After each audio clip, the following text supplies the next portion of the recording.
Mtazamaji wa Bongo Touch, karibu tena. Mara ya mwisho tulizungumza na Dudubaya kuhusiana na kuondoka kwa Lavalava pale WCB, na leo hii wamethibitisha kwamba Lavalava ameondoka WCB, kajiondoa WCB.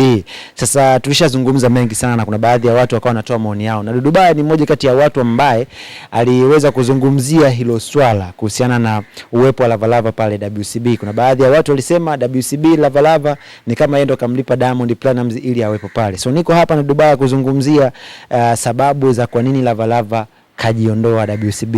Na Dudubaya, moja kati ya vitu ambavyo vimetokea ni kuthibitishwa kwa Lavalava kujiondoa WCB. Wengi wanatamani kufahamu sababu, lakini kabla hujafika kwenye sababu za kwa nini Lavalava kaondoka pale, kwa wewe binafsi unaonaje kwa hiki ambacho kimeweza kutokea kwa msanii Lavalava, na labda ulikuwa ushawahi kukiona kwa sababu tushawahi kuzungumza mambo mengi sana, na nini haswa ambacho kinaweza kikawa chanzo cha Lavalava kujiondoa pale? Kwanza nianze kama interview nyingi nishawahi kufanya 2018 nilipokuwa na Wasafi, nishakaa na Diamond, Lukamba na Said Fela. Nikawaambia kuna nyakati zinafika Wasafi mtaanza kumomonyoka, yani kusambaratika mmoja baada ya mwingine. Na kweli hawakunielewa wakati nimeongea, sababu mimi nikizungumza kitu huaga nina maono kwamba hichi kitu kitatokea, au nikikuonya je usifanye kitu fulani ukafanya, maana yake itakutokea puani, au nikwambia hiki fanya utafanikiwa, na kweli unafanya nini, unafanikiwa. So niliwaambia Wasafi, hawakunielewa wakati, lakini walikuja kunielewa 2019 tukiwa the same hotel pale pale Golden Crest Mwanza.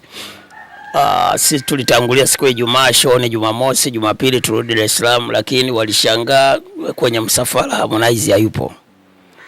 Siku ya Jumamosi akadondoka asubuhi na ndege na kundi lake na jembe ni jembe. Alafu chumba alikuwa amewekewa pale pale Golden Crest kwa sababu wasanii wote tulikuwa pale, lakini ya kulala akawa tayari ameshachukua chumba chake wapi, Mwanza hoteli pamoja na timu yake. Lilitokea hilo, ndo wakaporomoka juu kule korofani, wakina Said Fela, wakina Lukamba, wakina Leoya, vipi bwana mwana. Nikamwambia mkumbuke mwaka jana niwaambia nyakati zenu za kusambaratika haziko mbali, kuna watu watahakikisha nyinyi mnafanya nini, mnasambaratika. Na kweli ikawa hivyo. Diamond akawa mpole sana, ndio tukarudi hapa Dar es Salaam. Salamu SK akaojiwa akasema kiukweli kwenye mkataba Harmonize yuko WCB, lakini kiroho hayuko WCB. Shanaelewa, maana yake ni mtu ambaye haitaki WCB. Kwa nafikiri walimalizana kama mlivyoona. Tukaenda baadaye Gie kabadilishwa angani na Rayvanny akatoka. Tukaona Lukamba akabadilisha Gie angani. Director Kenny anaishi alikuwa anashoot video na yeye ni zao la WCB. Vifaa kila kitu aligewa na WCB, na yeye akaona hamna maslahi ndo anashoot sana video za Harmonize kama mnaona. Akatoka, ni silaha nzito, kama ni jeshi ni silaha zote ni nzito na zote zimefanya nini, zimetoka. Tumekuja kuona Mbosso naye kasema anasumbuliwa na ugonjwa wa moyo, kachomoka. Shanaelewa. Lavalava yetu watu wanamzungumzia kwa yengo tofauti tofauti. Lavalava namfananisha ni kwamba kama ni timu ya mpira au kama ni Simba au ni Yanga, alafu Lavalava ni mchezaji, lakini unaona kocha akupangi, yani wewe hauna impact kwenye timu. Sasa kwa nini ukae hapo? Lavalava ana impact kwenye timu, ishaelewa. Na sio mimi, ishaelewa. Na ni msanii pendwa sana wa Salamu SK. Salamu hata tukaa anasemaga msanii wake anayempenda sana ni nani? Lavalava.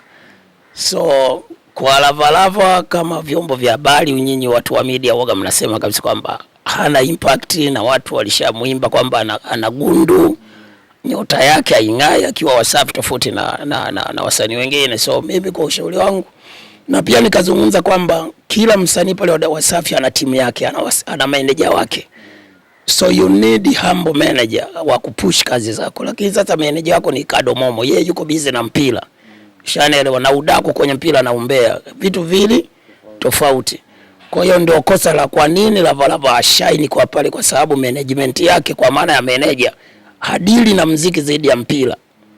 Shanaelewa, ni vitu tofauti. So kwa Lavalava nikaja nikaangalia refresh kama wiki 2 zilizopita. Mchaga OG pamoja na huyu binti huyu mdogo wakaona wanamoji DJ wa Lavalava. Niliona mimi mwenyewe nikiwa home hapa refresh. Yule DJ wa Lavalava kumbe anapiga masingeli, ana project za singeli na nini.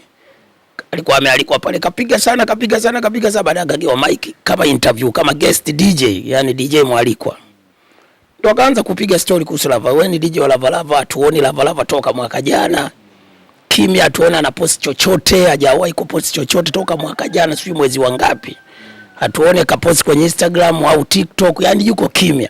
Hatuoni nyimbo mpya, hatuoni video mpya. Kuna nini?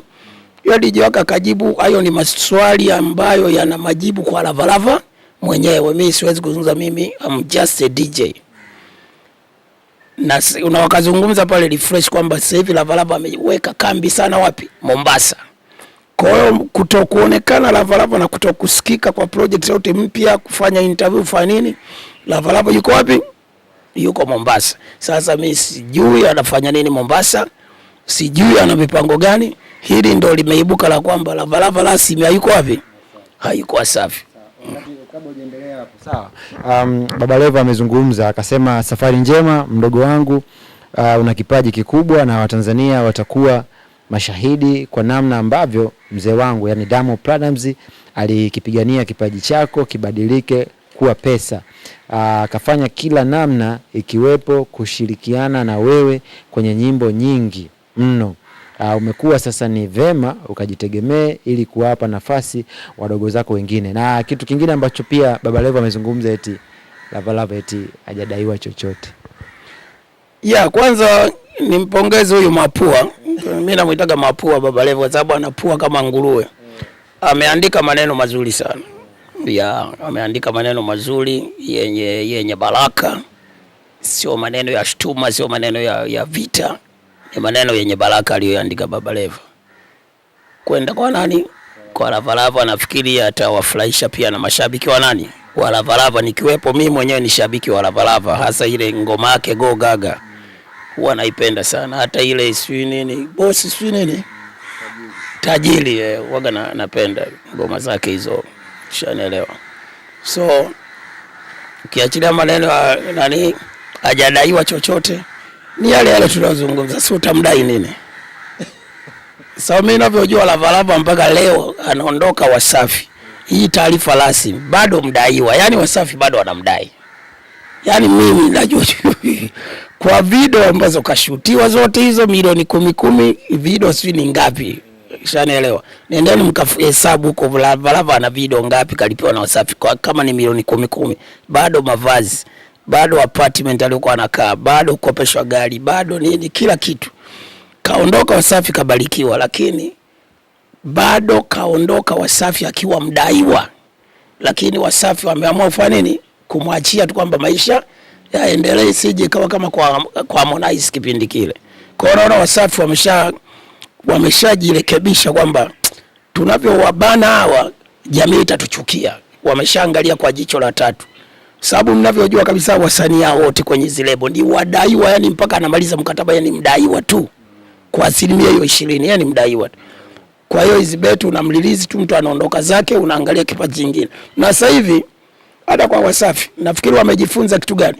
Sasa hivi hata madogo wengi hawatamani tena kusaini mkataba wa Wasafi kutoka na hii mitoko. Sio, mshaelewa? Madogo sasa hivi wengi wanaogopa, sio kama kipindi cha nyuma ukipigiwa tu simu unatakiwa Wasafi unaruka mwanangu, yani unakimbilia, umeshaelewa? Kwa madogo wameshaamka, wameshashtuka kwamba hii mikataba ya jamaa ni mikataba gandamizi, haina win-win situation. Na ndio maana hata ule mshindi wa BSS ule Mkongo kasema mpaka babangu asome nini? Asome mkataba. Japokuwa Diamond alikuwa anamtaka. Na kuna wengi wameogopa, kama wakina Mario walichomoa gia, wakina Jembe walichomoa gia kwa Mario naye alikuwa anamtaka. Walikuwa wanamtaka muda mrefu sana Mario, lakini Mario alichomoa. Ushanaelewa vizuri. Kwa hiyo kutokana na hiyo mikataba, unajua unapofanya kitu baadaye watu, unajua wasanii wao ana siri. Unamfanyia huyu anatoa story kwa huyu, story kwa huyu. Hata ukiwa promoter tapeli, promoter tu akuandaa matamasha hata kama uko mikoani, ukimdhulumu msanii mmoja ujue umeshawagusa wasanii wote. Sababu ukimdhulumu, mfano msanii fulani akija hapa, bwana kuna jamaa yuko Bukoba, yani huyo sio afai kabisa, sio nini, mimi huyo jamaa akija kunipigia simu hata simtaki.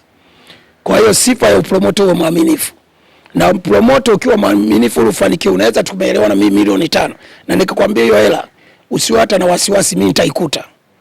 Ushaelewa? Kuna promoter hadi unamaliza show kesho bwana utanipa au kaniwekee benki, na kweli anaenda kufanya nini. Kwa hiyo promoter hata akiniambia namtaka msanii fulani, namuunganisha kwa sababu ni nani? Ni trusted person, ni mwaminifu.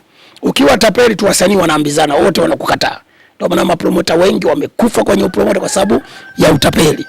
So na hii issue ya Wasafi inaonyesha kabisa hii picha, kwa nini hao wanakimbia, kwa nini hao wanatoka, na wanatoka na madeni. Hii mikataba sio. Ndio maana sasa hivi madogo kibao hawana shobo na kukimbilia Wasafi. Na ndio maana sasa hivi Wasafi wanahangaika kupata hata usajili mpya wa wasanii. Sawa. Hapo tuzungumzie kuhusiana na Lavalava. Lavalava kuondoka WCB imekuwa tu kama kawaida, yani kwa sababu tu ni msanii pia ambaye watu walikuwa wanamchukulia kawaida. Nataka kufahamu kwa miaka, nafikiri ni miaka 10. Kwa miaka yote ambayo Lavalava amekuwa chini ya WCB, unahisi kapoteza muda au kuna kitu kakipata? Wasafi kapata umaarufu. Hakuna mtu asiyemjua Lavalava. Naweza nikasema East Africa alikuwa hajulikani. Watanzania wote wanamjua Lavalava, Kenya wanamjua Lavalava. Ndio maana hata sasa hivi yuko Mombasa wanamjua. Ukiandaa Lavalava kwa Mombasa, hata sasa hivi iandaliwe show, kuna sehemu moja Mombasa inaitwa Malindi, huko wanakaaga wazungu huko, watu watajaa. Iandaliwe show Likoni Mombasa, watu watajaa. Iandaliwe show Mtwapa Mombasa, hiyo yote nakutajia, watu watafanya nini? Ukumbi wote ikiandaliwa show Mombasa, Lavalava anapata watu. Ndio maana nafikiri yuko kula anapiga nini, anapiga show. Ikiangaliwa show Nairobi atapata watu. Ushanaelewa? Kwa hiyo faida aliyoipata kwa WCB amejulikana. Yaani kujulikana tu.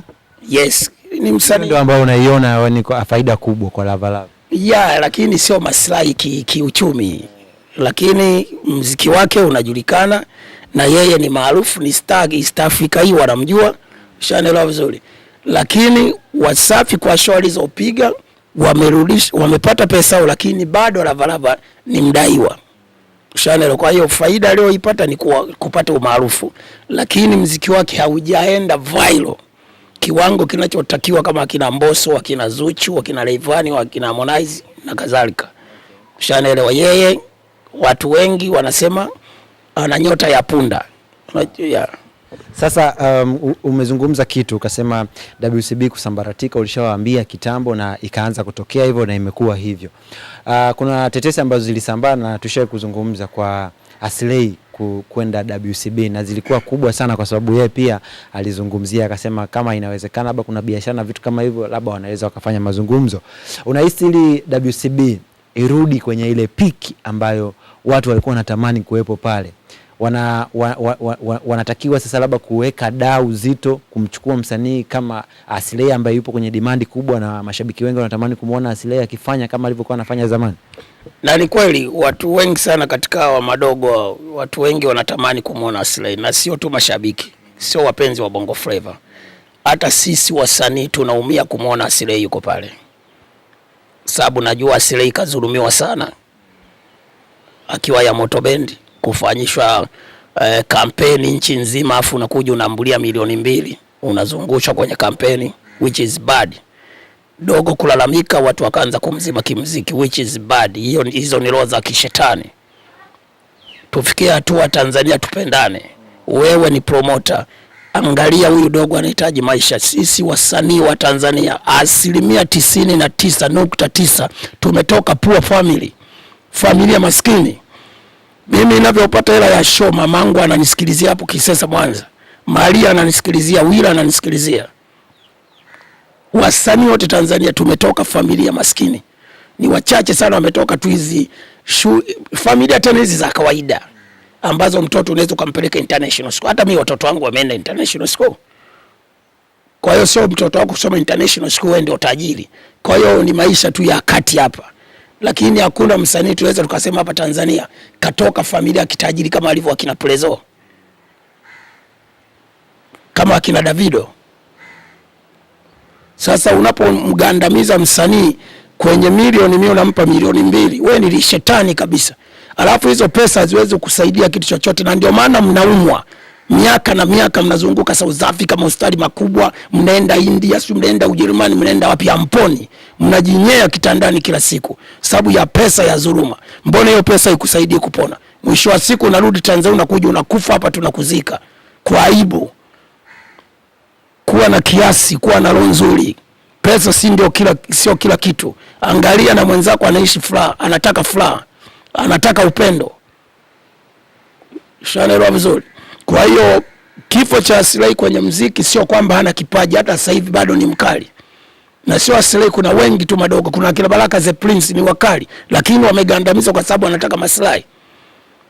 Na ndio maana muziki wa Tanzania hauwezi kwenda international, kwa sababu tuna music politics. Hawasikike kwa sababu ya roho mbaya. Wasanii wa Singeli wanapiga show, wanatoka majasho, wanaumia, unampa 100,000, unampa 200,000, which is bad. Ndio maana hatuwezi kugusa international. Muziki unahitaji investment kubwa. Nigeria wameinvest, ukisikia tu dogo katoka leo wa Nigeria, angalia yale mavideo ni milioni ngapi video moja. Na ndio maana wana compete mpaka na wa Marekani. Angalia South Africa walivyowekeza. Ndio maana wanashindana na Marekani. Sisi lini msanii unamlipa 200,000, 500,000, 500,000?